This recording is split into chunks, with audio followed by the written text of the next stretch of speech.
अस्सलाम वालेकुम, welcome to cooking with Gunas YouTube channel. आज हम उनके लिए लाए हैं आसान और मज़ेदार बेलों की रेसिपी। तो आइए जानते हैं इसे किस तरह बनाएंगे।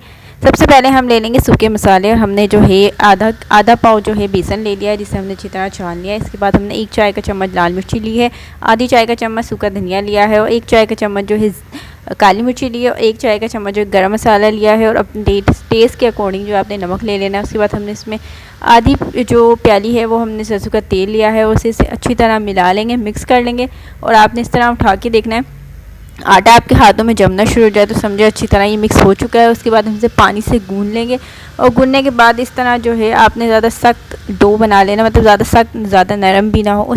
उसके बाद हम उसे इस तरह जो है किसी भी प्लेट या अपने सीधी जो तख्ता होता है उस पर आपने इस तरह से जो पतले पतले बेले हैं उसको बना लेना है। और इस तरह से पतले ही बनाइएगा, मोटे ज़्यादा जो होते हैं वो अच्छे नहीं लगते, पतले ही बहुत मज़े के लगते हैं। इस तरह हम पतले पतले सारे बेले तैयार कर लेंगे। उसके बाद जो है हम इसकी ग्रेवी बनाएंगे, और ग्रेवी किस तरह बनाएंगे वो भी हम आपको बताएंगे। तो इस तरह आपने सारे जो बेले हैं वो तैयार कर लेने हैं। उसके बाद हमने 1 कप जो सरसों का तेल लिया है उसमें 1 बड़े साइज़ का प्याज लिया है, जिसे हमने बारीक काट के इसमें तल लेंगे। प्याज ब्राउन होने तक हम इसको फ्राई करेंगे। उसके बाद हम इसमें डाल देंगे लहसुन अदरक का पेस्ट, और 1 चम्मच लहसुन का पेस्ट, 1 चम्मच अदरक का पेस्ट, और 10 हरी मिर्ची डाल देंगे। और सूखे मसाले हम वही डालेंगे, 1 चम्मच लाल मिर्ची डालेंगे, आधी चाय का चम्मच हल्दी डालेंगे, 1 खाने का चम्मच सूखा धनिया, और नमक अपनी टेस्ट के अकॉर्डिंग आप कम ज़्यादा कर सकते हैं। उसके बाद इसमें भूनेंगे, और उबाल आने के बाद हम इसमें डाल देंगे बेले आपने फ्राई करके नहीं डालने हैं, इसमें हम कच्चे ही डालेंगे।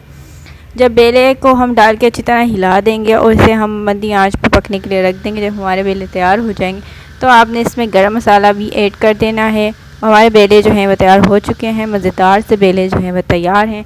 लाइक कमेंट शेयर ज़रूर कीजिएगा, अपने फैमिली मेम्बर फ्रेंड के साथ ज़रूर शेयर कीजिएगा। आज की रेसिपी आपको कैसी लगी कमेंट करके ज़रूर बताइएगा, और अपने फैमिली मेम्बर फ्रेंड के साथ ज़रूर शेयर कीजिएगा। अगर आप कुछ सीखना चाहते हैं तो कमेंट सेक्शन में जाकर ज़रूर बताइएगा। उससे पहले वाली रेसिपी जो है वो भी आपको हमारे डिस्क्रिप्शन बॉक्स और आई बटन में मिल जाएगी। तो प्लीज़ हमारे चैनल को ज़रूर सब्सक्राइब करें और सपोर्ट करें हमें, ताकि हम भी आपके मज़ेदार सी जो रेसिपी हैं वो लेकर आएँ। अगली डिश तक के लिए अल्लाह हाफिज़।